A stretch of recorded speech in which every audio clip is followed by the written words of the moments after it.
In 2022, Leah Thomas, formerly William Thomas, a biological man who transitioned to a woman, won an NCAA Division I swimming championship.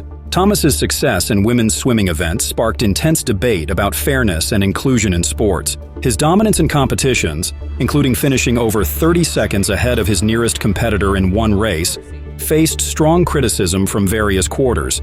Today, we revisit this debate through a heated Senate hearing where Senator Ted Cruz challenged these policies. Former swimmer Riley Gaines joined the testimony and emotionally shared her extremely uncomfortable experience competing against Thomas, not just in the swimming pool, but also in the locker room. In addition to being forced to give up our awards and our titles and our opportunities, the NCAA forced me and my female swimmers to share a locker room with Thomas, a 6'4", 22-year-old male equipped with and exposing male genitalia. Let me be clear about this. We were not forewarned we would be sharing a locker room. No one asked for our consent, and we did not give our consent.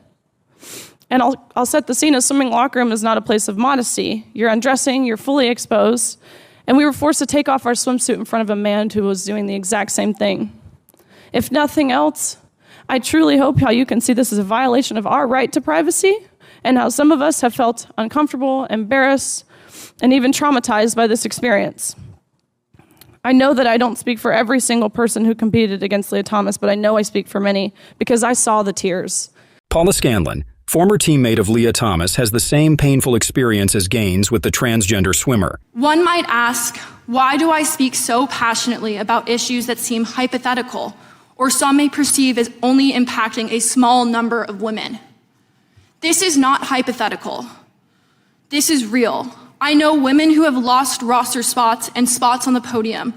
I know of women with sexual trauma who are adversely impacted by having biological males in their locker room without their consent.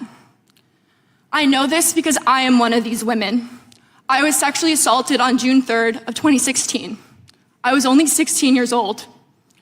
I was able to forgive my attacker, but violence against women still exists. Wow. As you see from the two women, that must have been an incredibly awkward and even distressing experience for both Gaines and Scanlon. Imagine being in their position, your privacy stripped away without warning, and you're forced to accept it in silence. This reflects a troubling trend where political ideology takes precedence over fairness, biology, and the integrity of women's sports. Next, Gaines is going to share how the National Collegiate Athletic Association, or NCAA, unfairly treated her with the Senate committee. Title IX was a landmark civil rights law. It helped create the incredible breadth of women's sports and girls' sports that we see across the country. I believe in girls' sports. I believe in women's sports. I'm the proud father of two daughters who are both athletes. I think participating in competitive sports is a wonderful thing for a young girl. I think it is a wonderful thing for a woman. And I think, unfortunately, today's Democrat Party has decided that women's sports and girls' sports no longer matters, and they're willing to push radical legislation designed to destroy girls' sports and women's sports. Ms. Gaines, I want to thank you for your courage. You are relatively young, but you have demonstrated incredible courage.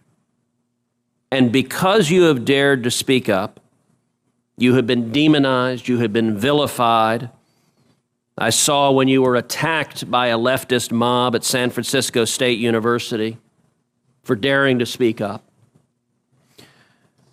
You had an incredible record as a swimmer at the University of Kentucky. You were a two-time NCAA All-American. You were a five-time SEC champion. You're an SEC record holder and a two-time Olympic trial qualifier.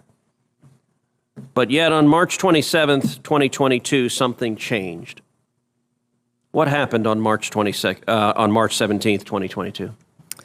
That's when Thomas and I raced in the 200 freestyle and again resulted in a tie.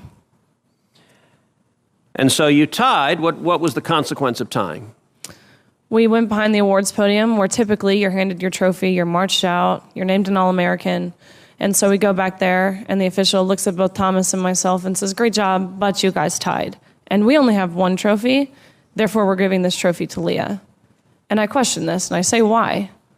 And at first I shortened it in my testimony, but really he stumbled on his words. He didn't know how to answer this. And at first he's, well, we're just doing this in chronological order. To which I further pressed, and I said, okay, well, what are you being chronological about? Because we tied. And if we're doing this off alphabetical order, G comes before T. So what are you being chronological about? To which this wasn't a script they had prepared for him. And he actually appreciated his honesty. He did say, we have to give the trophy for Leah because Leah has to have it for pictures. They've made that clear. Leah has to have the trophy for pictures. You can pose with this trophy, but you have to give yours back. You have to go home empty-handed. Leah Thomas takes the trophy home. End of story. Riley's story is one of many where female athletes feel dismissed and devalued under these policies. What message does this send to the next generation of women in sports? Riley Gaines's testimony provides an alarming insight into the experiences of female athletes forced to compromise their privacy and dignity. The heart of the debate lies in defining fairness. Senator Ted Cruz confronts this head-on, challenging witnesses to acknowledge the undeniable biological differences that underpin sports competitions. Now, let me ask you, as someone who's competed at the elite level, in your experience, is there a difference between women and men? Of course. I think we learned this at a very young age, watching even 12 and unders play. Going through puberty causes irreversible advantage that no matter the training, no matter the diet, no matter any alterable change you can make, will overcome that male advantage. Especially in sports like swimming, where lung capacity matters so much. Even something as silly as throat size, men have on average a 40% larger throat, which sounds like it's nothing. But when you're grasping for air, that 40% larger throat makes a huge difference in athletic success, not to mention height. You guys know the differences. Ms. Robinson, do you agree with Ms. Gaines that there's a difference between women and men? If the question is about trans women... I'm just asking, is there a difference between women and men? What I can say here is that the NCAA has rules in place. They've had rules in place for the last decade, and when this competition happened, I'm going to try again. The rules were clear. Do you believe there's a difference between women and men? It's a yes-no question. Do you believe there's a difference? Oh, I think that we're talking about this case with the NCAA. No, I'm asking a question. Do you believe there's a difference between women and men? Most people could answer this very simply. I'm curious if you're willing to do so. Oh, absolutely. I'm just putting it into the context of the conversation that we're having. I think that there are definitions related to sex. Is that a yes? So I'm trying to get a yes or no. I'm not trying to get a speech. Is there a difference between women and men? I think that there are definitions for biological sex. Okay, so you're not answering that. Let me ask you this question then. Why do women's sports exist? If you can't define a difference between women and men, why not abolish women's sports and just tell little girls to swim with little boys and see who wins? Oh, I'm simply saying that that sex is different than gender. Why and I do believe that women's sports have a great exist? value. I mean, Senator, I'll tell you right now. Ms. Robinson, please answer the question I'm asking you. Absolutely. Why do women's sports exist? I think that there are so many positive benefits to sports. But why have a separate category for women? If there's no difference between women and men, why to have women's sports? I'm saying that there's a difference between sex and gender, and that the NCAA has rules in place, which they have for the last decade. Senator Cruz's pointed questioning cuts through vague responses, emphasizing the contradictions at play.